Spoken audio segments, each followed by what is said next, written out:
Nesse vídeo eu vou falar sobre a expressão anarcocapitalismo.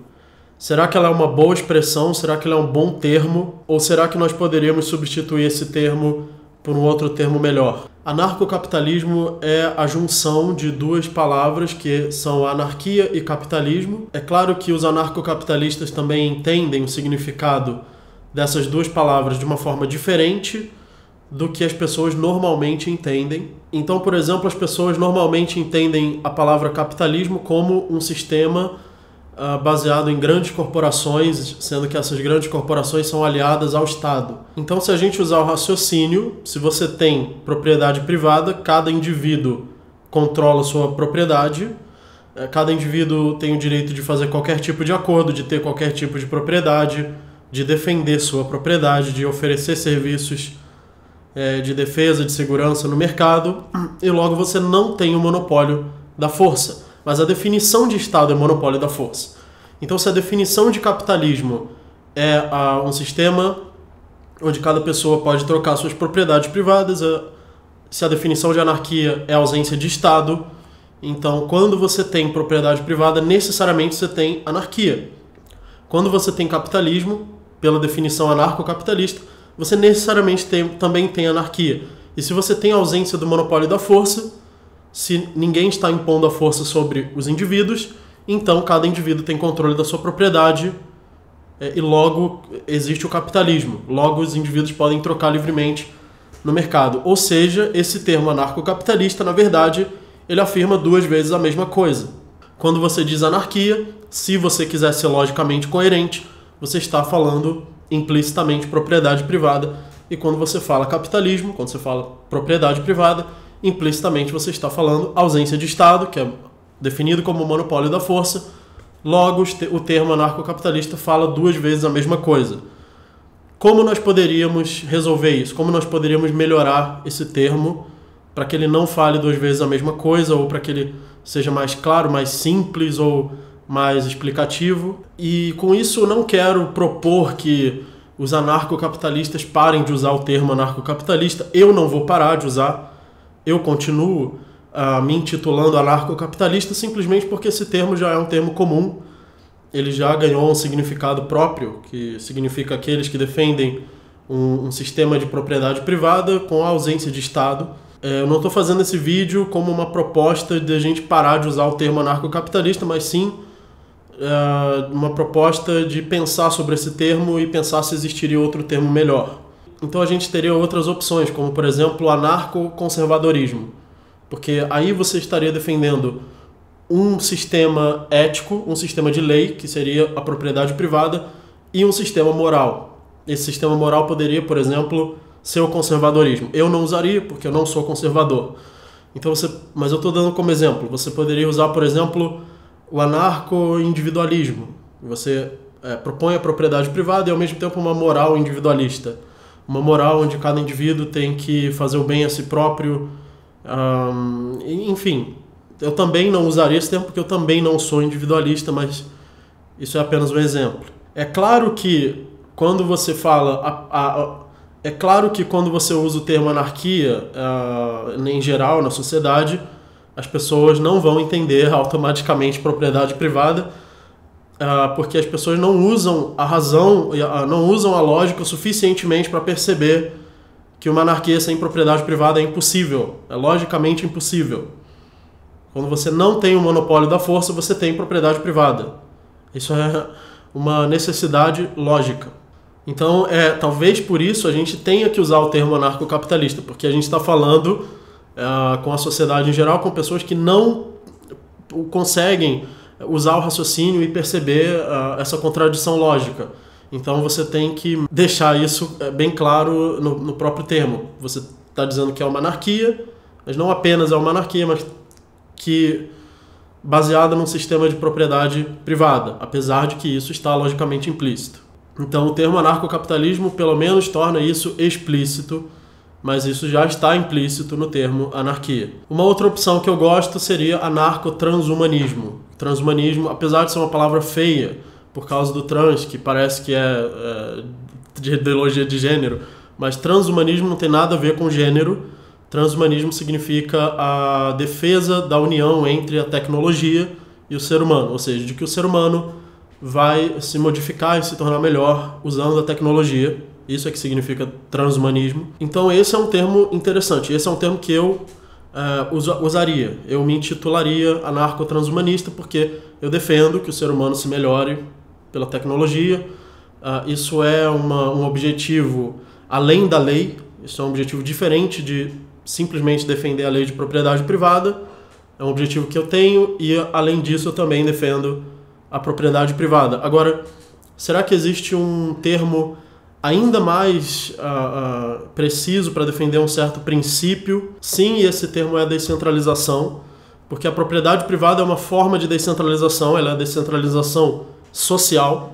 Por isso eu chamo a lei de propriedade de regra natural social, regra que define ações como permitidas ou proibidas, natural porque não é determinada por um indivíduo, ninguém chegou e determinou pelo uso da força, pela vontade, que eu quero que a propriedade seja assim, o que eu quero, não, é porque ela é racional, é porque ela é natural, é porque ela é coerente e não tem nenhuma outra forma de chegar numa regra coerente, a não ser a propriedade, por isso ela é natural, porque ninguém decidiu, mas sim, ela é deduzida por necessidade lógica e ela é social porque ela diz respeito aos indivíduos interagindo uns com os outros. Não existe lei do indivíduo sozinho, com ele mesmo, por exemplo. Não existe lei do que eu posso fazer com a minha propriedade. Eu posso fazer qualquer coisa com a minha propriedade. A lei só diz o que eu não posso fazer com a propriedade alheia. Ou seja, a lei é uma regra natural social, ela diz respeito a como os indivíduos podem interagir com outros indivíduos. Então, a lei de propriedade é uma regra de descentralização social.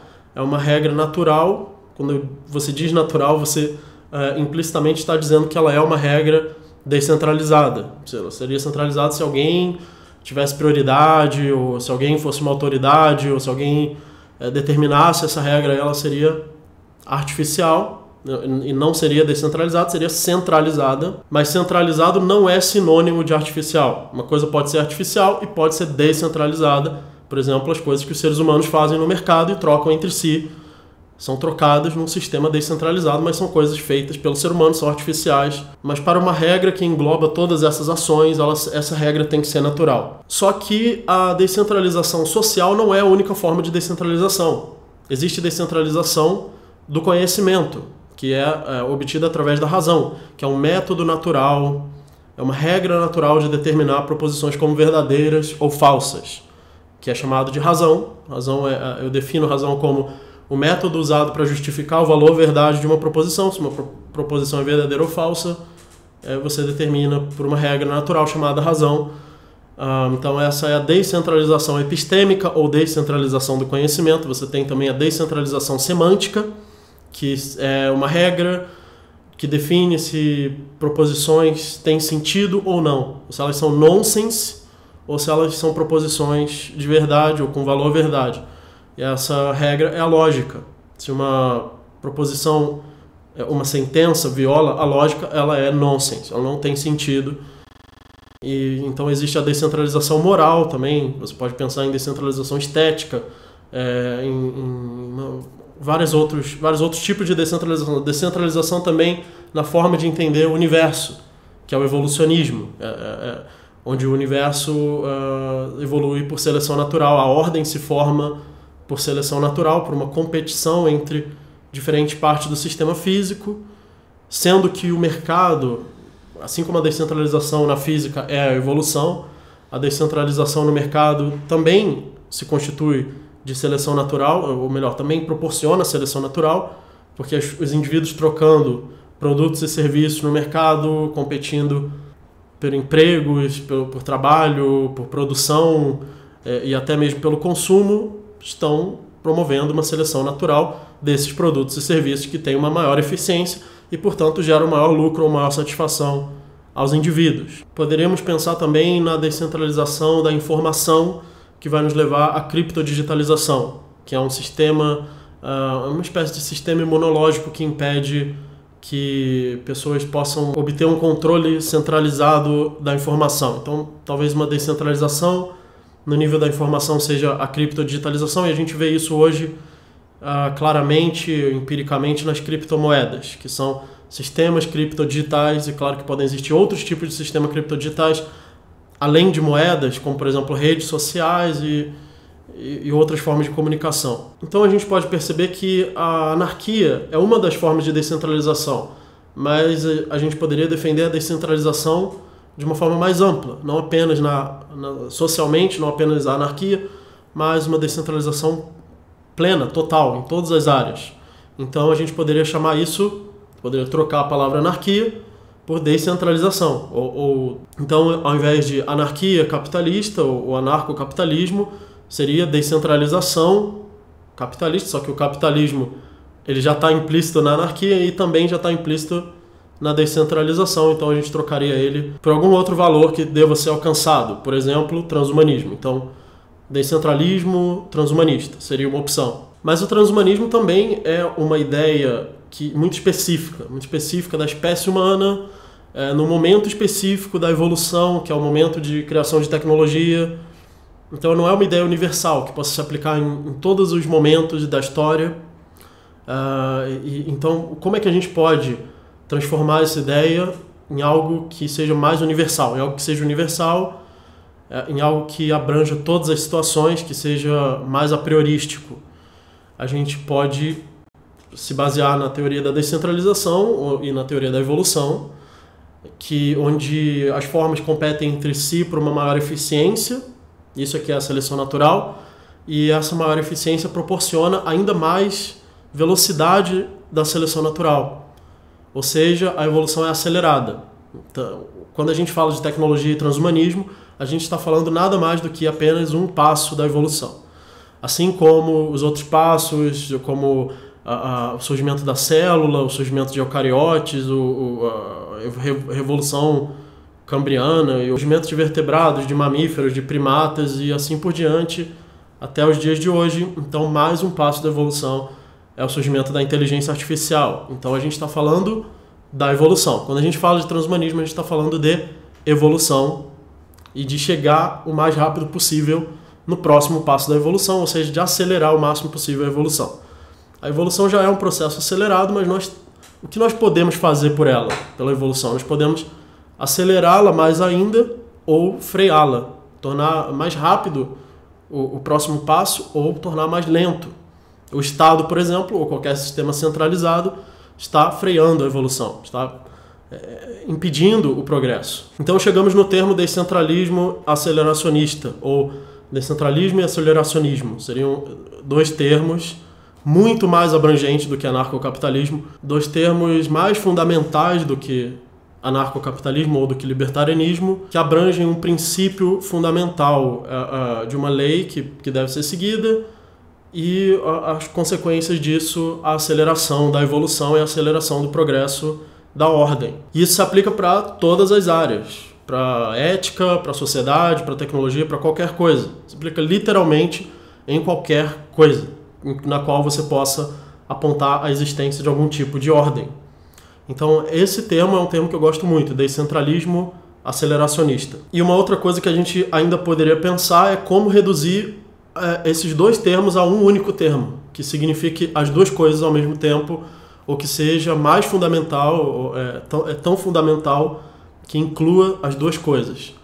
E isso eu ainda não consegui fazer, eu ainda vou ter que pensar mais sobre isso para chegar nesse ponto e fazer um outro vídeo. Então, inscrevam-se no canal, apoiem o canal, muito obrigado e até o próximo vídeo.